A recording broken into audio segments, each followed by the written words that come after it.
Depuis 2007, les 5500 écoliers brestois bénéficient déjà de plus de 22% de produits biologiques dans leurs assiettes. Le bio, contrairement aux idées reçues, n'est pas quelque chose qui présente un surcoût colossal. Et c'est la ville qui a pris ce surcoût à sa charge. La ville a souhaité qu'au-delà de la commission des menus, qui fonctionne depuis très longtemps, un groupe se mette en place, constitué donc de la cuisine centrale, de Sodexo, de la ville elle-même, et de la maison de l'agriculture biologique pour observer la manière dont les denrées biologiques étaient introduites dans la prestation.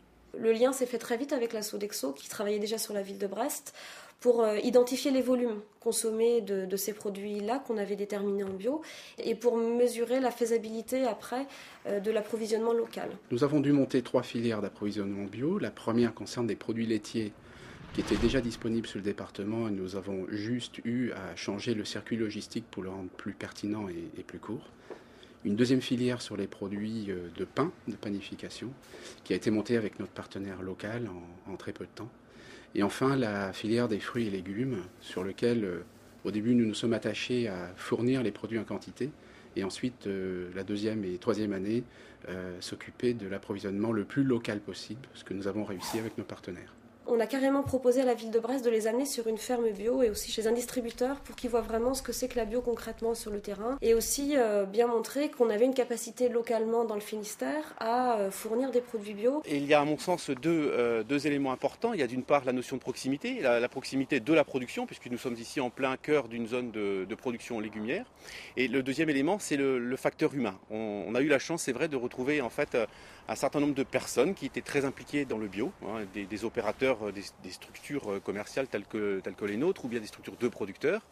Et puis des hommes aussi qui avaient vraiment envie d'avancer. Donc le cahier des charges venait plutôt d'une réflexion encore scientifique sur le fait que des aliments capturaient plus et contenaient plus de produits phytosanitaires que d'autres. La carotte était très symbolique parce que c'était pour l'aliment qui en contenait le plus, mais très vite on est allé vers d'autres aliments, salades, agrumes, etc. Les aliments sur lesquels aujourd'hui on est passé en bio, en restauration collective. C'est vrai que la première idée, souvent quand on veut introduire du bio en restauration collective, c'est de faire un menu bio une fois par mois, une fois par semaine. Et donc nous tout de suite on leur a dit qu'il fallait éviter ce scénario-là pour privilégier l'introduction d'ingrédients, mais de manière systématique. Certaines denrées, les carottes par exemple, les salades par exemple, étaient bien mieux consommées en bio, donc à compter de 2007, qu'elles ne l'étaient précédemment. L'enjeu du bio en restauration collective, c'est aussi de promouvoir le développement du bio sur le territoire ici finistérien qui nous intéresse, et du coup encourager des producteurs à se convertir à l'agriculture biologique. L'ensemble de nos légumes sur l'exploitation sont maintenant dans le circuit bio, quoi. C'est un plus, parce qu'on se sent reconnu. Pour nous, producteurs bretons de légumes, c'est quelque chose d'assez nouveau, puisque nous étions surtout habitués à exporter, voir nos produits qui vont sur la table de nos chers petits, on va dire. C'est quelque chose qui nous enthousiasme, oui, et pour lequel on met des moyens humains pour encadrer ce nouveau projet. On a fait appel à un groupement de producteurs de fruits et légumes bio du Finistère, qui sont conventionnés avec un expéditeur qui lui se charge de l'agréage, du calibrage.